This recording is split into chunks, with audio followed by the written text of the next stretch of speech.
welcome to the garden. Today I'm going to be sifting this half of our compost pile. I'm not going to be sifting this side because we added food scraps all winter long. So that's going to be really fresh material. This material is a little bit wet, which is going to make it difficult to sift. It's much easier when it's dry. But it looks like we got a lot of nice finished compost in here. I just made a very simple compost sifter out of some hardware cloth and a little wooden frame. I made sure to fold over the edges of the hardware cloth so it's not rough. So we'll just set this up at about a 45-degree angle. And when I take a scoop of compost, I'll toss it against the screen. It'll sift its way down. And then I'll just fluff this over and over again until we're left with nothing but dried leaves and big chunks.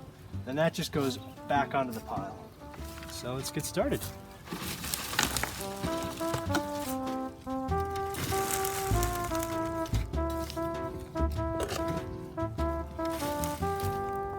I sift my compost because I don't separate it by batch. I actually just add new food scraps in with the old.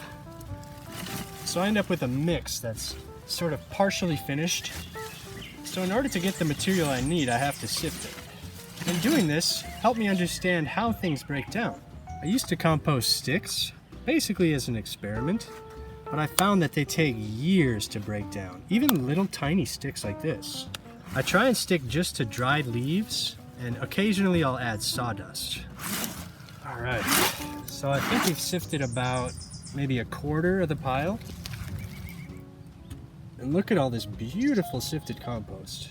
But look at this material. This is incredibly light, and even though it's a little bit wet, it's really fluffy because we've sifted it. That introduces a whole bunch of air, and any small material that's not done decomposing is going to decompose a lot faster now. So this can go directly onto the garden. I do like to make sure it's finished just by giving it a little smell. Wow, it just smells like soil. It smells like earth. It's just beautifully finished. If it's a little bit off, if it smells a little pungent or a little bit sharp, then you want to probably mix it with some more carbon and then add it back to the pile and wait another week or month.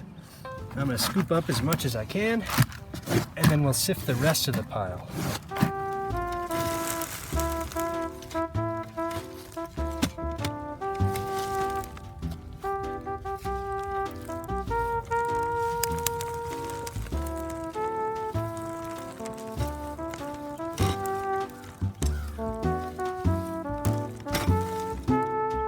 So we sifted about half of the material out of about 1/3 of the pile. So that's 1/6 of the total compost in the pile. And it's still a lot.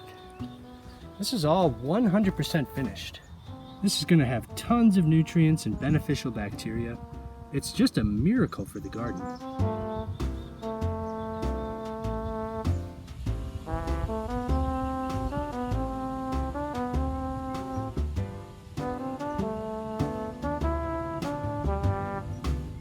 Most of this is just going to top dress over the garden.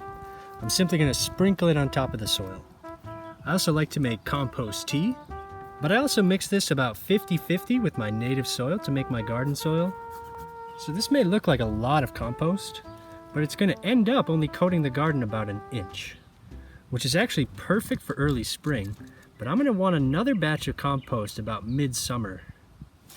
Now I'm just going to redistribute all the compost to kind of fill the pile back in. I'll make sure to mix everything up and kind of fluff it like this. And while we're doing it, we're going to be adding grass clippings. So I'm going to be adding in some fresh grass clippings and just tossing them in. You really don't want the grass clippings just sitting all together in a big heap. They just turn into an unbreakable wad. Sometimes they can create just an impenetrable mat that's just wet, gross, and smelly. So I like to mix these in when they're still fresh. I'm also adding dried leaves. When these are really dry, you can shred them down. So just like our grass clippings, they're going to mix in a lot easier. They're going to break down a lot faster. So they're going to be a lot more beneficial to the pile once they're broken down. If your leaves are wet, they're really not going to shred. but you don't have to shred them. They'll break down just fine as whole leaves. As we get deeper into the pile, we're going to come across some uncomposted material. If you see steam, that's a great sign that it's very active. And the grass clippings will help that along. They break down very quickly.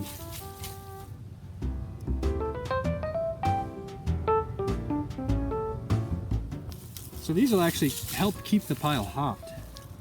And a hot pile is an active pile. The bacteria that break down those food scraps generate heat as a byproduct. Look at all this activity. It's steaming. Anywhere there's a lot of food scraps, I'm going to add more leaves. And I'm going to periodically mix in some grass clippings and then fluff it all together. This is probably the most important part. Just keeping the pile in the presence of air. That'll keep the decomposition aerobic. And I want to try and dig to the bottom of the pile. It's going to be really wet down there from all the rain. So it's a good idea to turn it over, dry it out. Just let it breathe a little bit. And then of course, mix in our dried leaves and our grass clippings.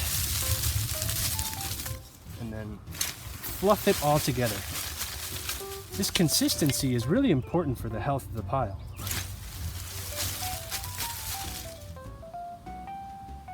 The last thing I did was just pile everything up in a big heap. This will keep it insulated from extreme heat during the day, cold at night. It can wick away extra rainwater. So I try to pile it up right in the center in a big mound.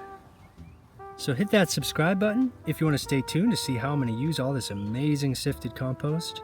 Thank you so much for watching, and we'll see you next time.